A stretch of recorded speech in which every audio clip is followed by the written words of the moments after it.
There is a stadium in New Jersey where two moments live 16 years apart. In August 2010, an 18-year-old boy with a mohawk walked onto this pitch, wearing the yellow of Brazil for the very first time, and scored on his debut. The world leaned in. A prince had arrived. On July 5th, 2026, on that very same pitch, a 34-year-old man sank to his knees, buried his face in his hands, and wept as his teammates tried to lift him from the grass. Brazil were out of the World Cup, and the boy who had once promised to bring the crown home told the cameras through tears that it was over. He started here, he finished here. Between those two nights lies one of the most extraordinary, most heartbreaking stories football has ever told. A story of a talent so pure, it drew comparisons to Pele before he could legally drive. A story of broken vertebrae, shattered metatarsals, torn ligaments, and shattered dreams. A story of a man who won almost everything, except the one thing he was born to win. This is the story of Neymar da Silva Santos Jr., the Unlucky Prince. Every fairy tale begins in humble surroundings, and this one begins in MOGI das CRUZES, on the edge of São Paulo, in February of 1992. Neymar Jr. was born to a footballer father whose own career never took flight, a man who would pour every unfulfilled dream into his son. The family had almost nothing. There were nights when the electricity was cut off, when they squeezed into a single room at his grandparents' house, when a football was less a toy and more an escape route. But what a football looked like in that boy's possession. On the futsal courts of Santos, where space is scarce and touch is everything, Neymar learned the game the Brazilian way, not as science, but as a dance. The tight dribbles, the improvisation, the audacity, all forged in cramped halls where hesitation gets punished and imagination sets you free. By 11, Santos FC, the club of Pele himself, had taken him in. By 13, Real Madrid had flown the family to Spain, ready to sign the skinny kid all of Brazil was whispering about, but Santos fought to bring him home. Back to the club where the greatest player of all time had once made the world watch a small coastal city. That comparison with Pele would follow him forever. It was a blessing, but also a curse, because Pele's legend was not built on dribbles alone. It was built on 3 World Cups. From the moment Neymar pulled on that Santos shirt, the question was never whether he was talented enough, it was whether he could carry a nation the way the king once had. In March 2009, at just 17, Neymar made his professional debut for Santos. Within a week, he had his first goal. Within a year, he was the most exciting thing in South American football. This was not a careful, managed emergence. This was an explosion. The mohawk, the celebrations, the step-overs that made grown defenders look like traffic cones. Neymar played football like it was carnival, and Brazil, a country that measures its footballers not just by goals, but by joy, fell head over heels in love. In 2010, the love became a movement. As the World Cup approached, a nationwide campaign demanded that Coach Dunga take the 18-year-old to South Africa. Legends added their voices. Fans signed petitions. Dunga refused. Neymar stayed home, and Brazil, cautious, joyless Brazil, crashed out in the quarterfinals. It is one of this story's cruelest ironies. The very first World Cup of Neymar's era was the one he was never given the chance to play, even before his international career had truly begun. Fate had already taken one tournament off the table. If the snub stung, the boy answered the only way he knew how, with brilliance. In 2011, he led Santos to the Copa Libertadores, the club's first continental crown since Pele's team in 1963. That same year, he scored a goal against Flamengo of such absurd beauty that FIFA crowned it the finest goal on the planet, awarding him the Puskás. By 2013, he had over 100 goals for Santos and a continent at his feet. The prince had outgrown his kingdom. That summer, he signed for Barcelona to play alongside Lionel Messi. But before he left, he gave his people a preview. At the 2013 Confederations Cup, Neymar was untouchable, scoring in the final as Brazil dismantled world champion Spain at the Maracanã and taking the Player of the Tournament award. The message seemed unmistakable. Come back in a year when the World Cup arrives in Brazil and watch the coronation. The whole country believed it. That belief would soon become the heaviest thing he ever carried. To understand 2014, you must understand what a home World Cup means to Brazil. This is a nation still haunted by 1950. By the day, Uruguay silenced 200,000 people at the Maracanã. For 64 years, Brazil had waited to rewrite that ending, and in 2014, the entire weight of that redemption was placed on a 22-year-old. Neymar did not flinch. In the opener against Croatia, with Brazil trailing and a nation holding its breath, he scored twice. Against Cameroon, 2 more. When the Chile tie went to penalties, it was Neymar who buried the decisive kick before collapsing in tears of relief. He wasn't just playing in this World Cup, and then came Fortaleza, the quarterfinal against Colombia. The 86th minute, Juan Camilo Zúñiga jumped into Neymar's back, driving his knee into the base of his spine. Neymar crumpled, screaming. The stadium fell quiet. In away stadiums are never seen. The diagnosis arrived like a national emergency, a fractured vertebra. His World Cup was over. Doctors said that if the impact had landed a few centimeters differently, he might never have walked again. 2 centimeters from a wheelchair, that is how thin the line was. What happened next has passed into infamy. 4 days later, a traumatized, rudderless Brazil walked out for a semi-final against Germany, holding up Neymar's number 10 shirt like a shroud. 90 minutes later, the scoreboard read 7-1. The Mineirazo, the most humiliating defeat in Brazilian football history. Neymar watched it from a couch, his back in a brace, and here the myth of the Unlucky Prince truly begins. Because no one could say he failed. He had been removed from that semi-final violently by a stray knee and a fraction of geometry. Brazil didn't fall because Neymar wasn't good enough. Brazil fell because he wasn't there. He was 22, there would be more chances, everyone said. Time was on his side. Time, as it turned out, had other plans.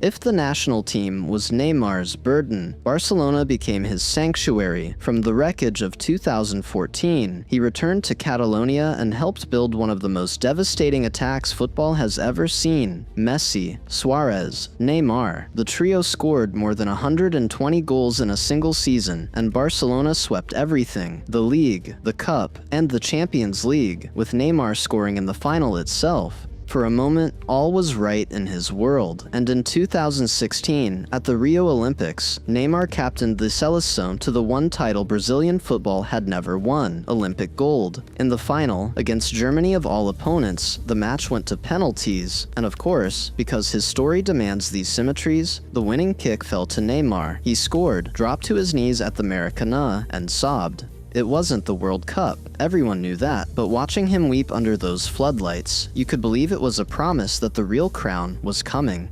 Then, in 2017, Neymar made the decision that would define the second half of his career. Tired of living in Messi's shadow, he left Barcelona for Paris Saint-Germain in a world record transfer, €222 million. The logic was sound: be the main man, win the Ballon d'Or, lead Brazil to the 2018 World Cup as the best player on earth. But thrones built in a hurry have a way of collapsing. In February 2018, 4 months before the World Cup, Neymar's right foot buckled in a routine league match. A cracked metatarsal, surgery, a race against the clock, the pattern that would haunt him. Brilliance interrupted by breakage, always at the worst possible moment, had begun.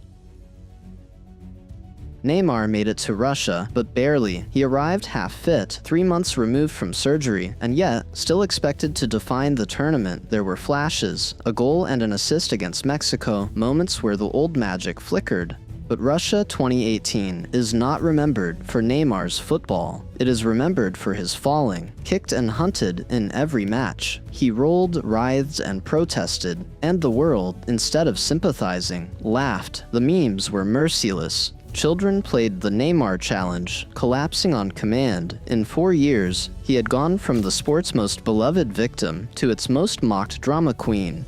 Perception, in football, is its own kind of fate. When Belgium eliminated Brazil in the quarterfinals, the narrative wrote itself, and it was Neymar who wore the tournament's scorn. 26 years old, 2 World Cups gone, 1 stolen by injury, 1 poisoned by it, and the misfortune was only warming up. In 2019, another injury to the same cursed foot ruled him out of the Copa America on home soil. Brazil won it without him, and a quiet, dangerous question began circulating. Was the Seleção actually better off without Neymar? 2 years later, he answered emphatically and was punished anyway. At the 2021 Copa America, Neymar was magnificent, dragging Brazil to the final at the Maracanã. Waiting there was Messi's Argentina. 90 minutes later, Argentina were champions. Messi had his first international trophy, and Neymar was in tears on the Maracanã grass. The second time in 5 years, that stadium had watched him cry. Only now, the tears meant something entirely different. The man he loved like a brother had taken the trophy from his hands, in his own cathedral. By the 2022 World Cup, something had changed in how Neymar spoke. He admitted this might be his last. He was 30, the jokes had scarred him, the injuries had scarred him deeper, but the team around him was the strongest Brazil had assembled in 20 years. If ever the stars were going to align, it was now. But they misaligned within 80 minutes. In the opener against Serbia, Neymar's ankle was scythed, and the familiar sight returned. Neymar on a bench, towel over his head, crying. He missed the rest of the group stage. History seemed to be photocopying itself. But this time, he came back. Against South Korea, he scored in a performance so joyful, Brazil literally dancing after every goal, that for one evening, the old carnival returned. Then came Croatia, the quarterfinal, and the single most Neymar moment of Neymar's entire life. Deep in extra time, with the match deadlocked, he exchanged passes through the heart of Croatia's defense, rounded the goalkeeper, and finished into the roof of the net. His 77th goal for Brazil, level with Pele's legendary record. The Prince had finally, unambiguously, matched the King, with a goal that looked destined to send Brazil to a semi-final. It lasted 11 minutes. Croatia broke away and equalized, with virtually their only shot on target of the night, penalties.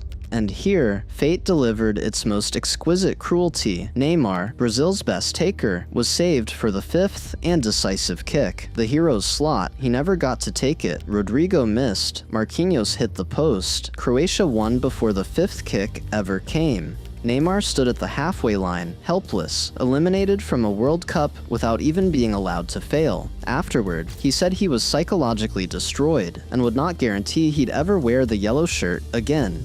3 World Cups, a broken spine, a broken foot, a broken ankle, and now a broken heart.